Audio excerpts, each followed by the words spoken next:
दोस्तों, पिछले भाग में आपने पढ़ा कि तेज सिंह दीवान हरदयाल सिंह की सूरत में दरबार में आने जाने लगे। अब आगे पढ़िए। नौगढ़ और विजयगढ़ का राज पहाड़ी है। जंगल भी बहुत भारी और घना है। नदियां चंद्रप्रभा और कर्मनासा घूमती हुई इन पहाड़ों पर बहती है। जाबूजा खोह और दर्रे पहाड़ों में बहुत खूबसूरत कुदरती बने हुए हैं। पेड़ों में साखू, तेंद, विजयसार, सनई, कोरेया, गो, खाजा, प्यार, जिगना आदि के पेड़ हैं। इसके अलावा परिजात के भी पेड़ हैं। मील भर इधर उधर जाइए तो घने जंगल में फंस जाइएगा। कहीं रास्ता ना मालूम होगा कि कहाँ से आए और किधर जाएंगे। बरसात के मौसम में तो अजब ही कैफियत रहती है। कोस भर जाइए, रास्ते में 10 नाले मिलेंगे।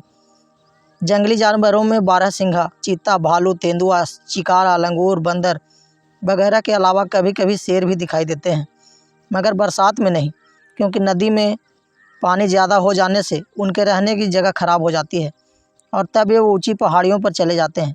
इन पहाड़ों पर हिरन नहीं होते, मगर पहाड़ के नीचे बहुत से दिख पड़ते हैं। परिंदों में तीतर, बटेर आदि की अपेक्षा मोर ज़्यादा होते हैं। गरज की ये सुहावने पहाड़ अभी तक लिखे मुताबिक मौजूद हैं और हर तरह से देखने के काबिल हैं।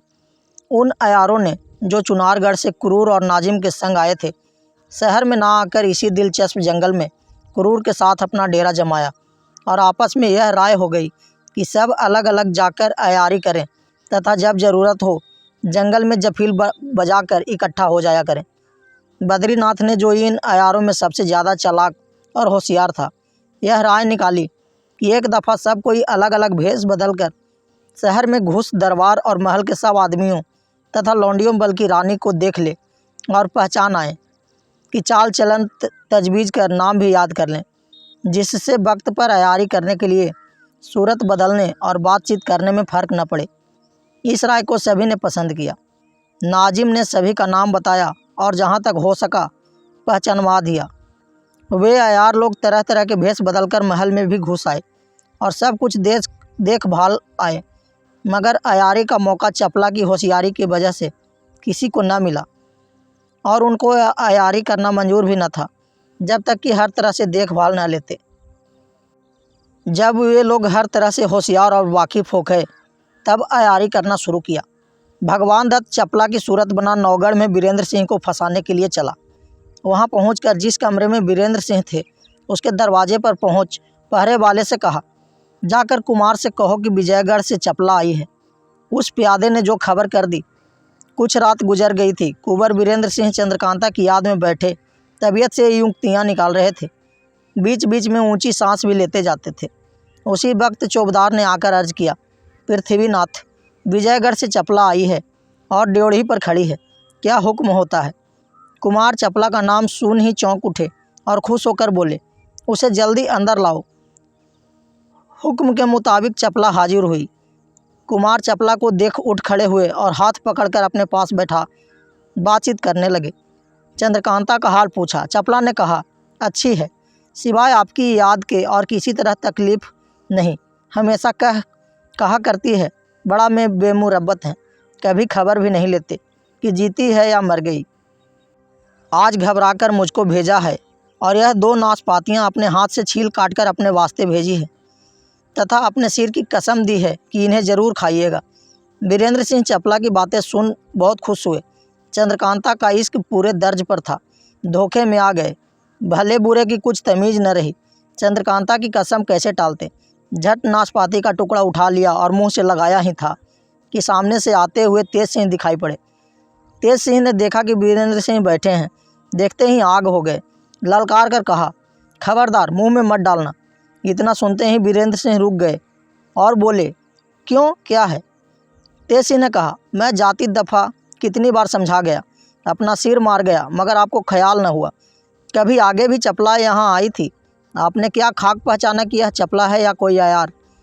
बस सामने रंडी को देख मीठी मीठी बातें सुन मज़े में आ गए।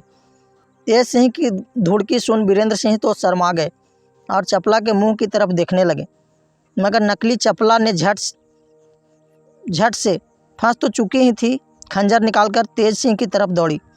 वीरेंद्र सिंह भी जान गए कि यह अयार है। उसको खंजर ले तेज सिंह को दौड़ते देख लपक कर हाथ से उसकी कलाई पकड़ी जिसमें खंजर था दूसरा हाथ कमर में डाल उठा लिया और सिर से ऊंचा करना चाहते थे कि फेंके जिससे हड्डी पसली सब चूर हो जाए।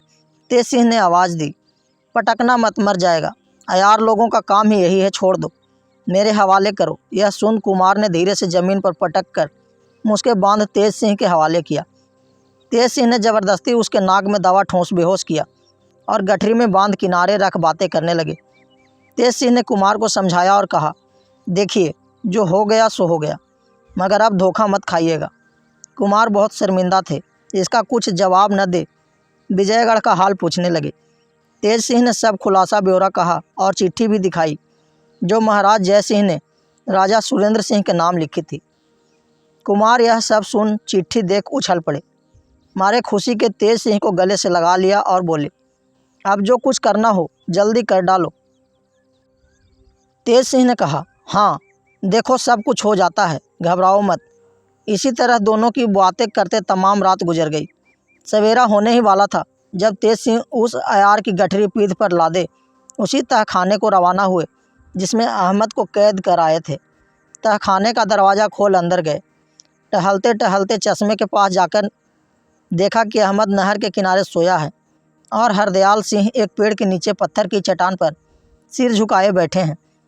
तेज सिंह को देखकर हरदयाल सिंह उठ खड़े हुए और बोले, क्यों तेज सिंह, मैंने क्या कसूर किया है जो मुझको कैद कर रखा है?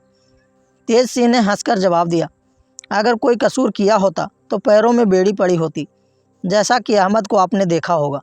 आपने कोई कसूर नहीं किया, सिर्फ एक दिन आपको रोक रखने से मेरा बहुत काम निकलता था, इसीलिए मैंने ऐसी बेअदबी की, माफ़ कीजिए। अब आपको अख्तियार है कि चाहे जहाँ जाएं, मैं ताबेदार हूँ। विजयगढ़ में नेक, ईमानदार, इंसाफ पसंद सिवाय आपके और कोई नहीं।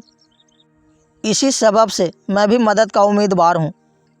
हरदयाल सिंह ने कहा, सुनो तेज सिंह, तुम खुद जानते हो कि मैं हमेशा से तुम्हारा और कुंवर वीरेंद्र सिंह का दोस्त हूँ। मुझको तुम लोगों की खिदमत करने में कोई हर्ज नहीं। मैं तो खुद हैरान था कि दोस्त आदमी को तेज सिंह ने क्यों कैद किया। पहले तो मुझको यह भी नहीं मालूम हुआ कि मैं यहाँ कैसे आया, मर के आया हूँ या जीते जी। पर अहमद को देखा तो समझ गया कि यह तुम्हारी करामात है। भला यह तो कहो, मुझको यहाँ रख कर तुमने क्या कार्रवाई की और अब मैं तुम्हारा क्या काम कर सकता हूँ? तेज सिंह ने कहा, मैं आपकी सूरत बनाकर आपके जनाजे में नहीं गया, इससे आप खातिर जमा रखिए। हरदयाल सिंह, तुमको तो मैं अपने लड़के से ज़्यादा मानता हूँ, अगर जनाजे में जाते भी तो क्या था। खैर हाल कहो। तेज सिंह ने महाराज जय सिंह की चिट्ठी दिखाई। हरदयाल सिंह के कपड़े जो पहने हुए थे उनको दे दिए और अब खुलासा हाल कहकर बोले, अब आप अपने कपड़े सहेज लीजिए और यह चिट्ठी लेकर दरबार में जाइए। राजा से मुझको मांग लीजिए, जिससे मैं आपके साथ चलूं। नहीं तो वो अयार जो चुनारगढ़ से आए हैं और विजयगढ़ को गारत कर डालेंगे और महाराज शिवदत्त अपना कब्जा विजयगढ़ पर कर लेंगे। मैं आपके संग चलकर उन अयारों को गिरफ्तार करूंगा। आप दो बातों का सबसे ज़्यादा ख्याल रखिएगा। एक यह कि जहाँ तक बने मुसलमानों को बाहर कीजिए और हिंदुओं को रखिए। दूसरे यह कि कुंवर वीरेंद्र सिंह का हमेशा ध्यान रखिए और महाराज से बराबर उनकी तारीफ़ कीजिए, जिससे महाराज मदद के वास्ते उनको भी बुलाएं। हरदयाल सिंह ने कसम खाकर कहा, मैं हमेशा तुम लोगों का खैर ख्वाह हूँ। जो तुमने कहा है उससे ज़्यादा कर दिखाऊंगा। तेज सिंह ने अयारी की गठरी खोली और एक खुलासा बेड़ी उसके पैर में डाल तथा अयारी का बटुआ और खंजर उसके कमर से निकालने के बाद उसे होश में लाए। उसके चेहरे को साफ किया तो मालूम हुआ कि वह भगवान दत्त है। अयार होने के कारण चुनारगढ़ के सब अयारों को तेज सिंह पहचानते थे और वे सब लोग भी उनको बखूबी जानते थे। तेज सिंह ने भगवान दत्त को नहर के किनारे छोड़ा और हरदयाल सिंह को साथ ले खो के बाहर चले। दरवाजे के पास आए। हरदयाल सिंह से कहा कि मैं मेहरबानी करके मुझे इजाज़त दें कि मैं थोड़ी देर के लिए आपको फिर बेहोश करूं, तहखाने के बाहर होश में ले आऊँगा। हरदयाल सिंह ने कहा, इसमें मुझको कोई हर्ज नहीं। मैं यह नहीं चाहता कि इस तहखाने में आने जाने का रास्ता देख लूँ। यह तुम ही लोगों के काम का है, मैं देख कर क्या करूँगा। तेज सिंह हरदयाल सिंह को बेहोश करके बाहर लाए और होश में लाकर बोले, अब आप कपड़े पहन लीजिए और मेरे साथ चलिए। उन्होंने वैसा ही किया। शहर में आकर तेज सिंह के कहे मुताबिक हरदयाल सिंह अलग होकर अकेले राजा सुरेंद्र सिंह के दरबार में गए। राजा ने उनकी बड़ी खातिर की और हाल चाल पूछा। उन्होंने बहुत कुछ कहने के बाद महाराज जय सिंह की चिट्ठी दी, जिसको राजा ने इज्जत के साथ लेकर अपने वजीर जीत सिंह को पढ़ने के लिए दिया। जीत सिंह ने जोर से खत पढ़ा।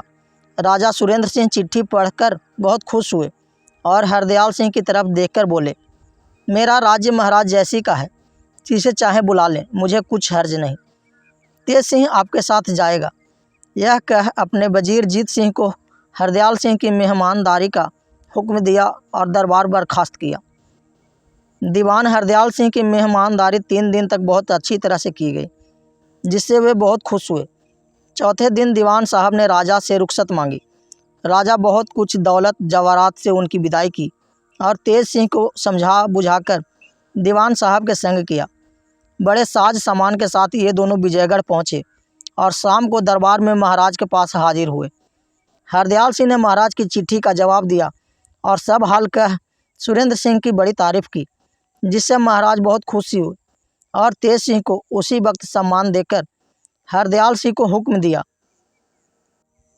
कि इनके रहने के लिए मकान का बंदोबस्त कर दो और इनकी खातिरदारी और मेहमानदारी का बोझ अपने ऊपर समझो। दरबार उठने पर दीवान साहब तेज सिंह को साथ ले विदा हुए और एक बहुत अच्छे कमरे में डेरा दिलवाया। नौकर और पहरे वाले तथा प्यादों को भी बहुत अच्छा इंतजाम कर दिया, जो सब हिंदू थे। दूसरे दिन तेज सिंह महाराज के दरबार में हाजिर हुए। दीवान हरदयाल सिंह के बगल में एक कुर्सी उनके वास्ते मुकर्रर की गई। यह कहानी आपको कैसी लग रही है, हमें कमेंट करके ज़रूर बताएं तथा हमारे चैनल को भी सब्सक्राइब करें। धन्यवाद।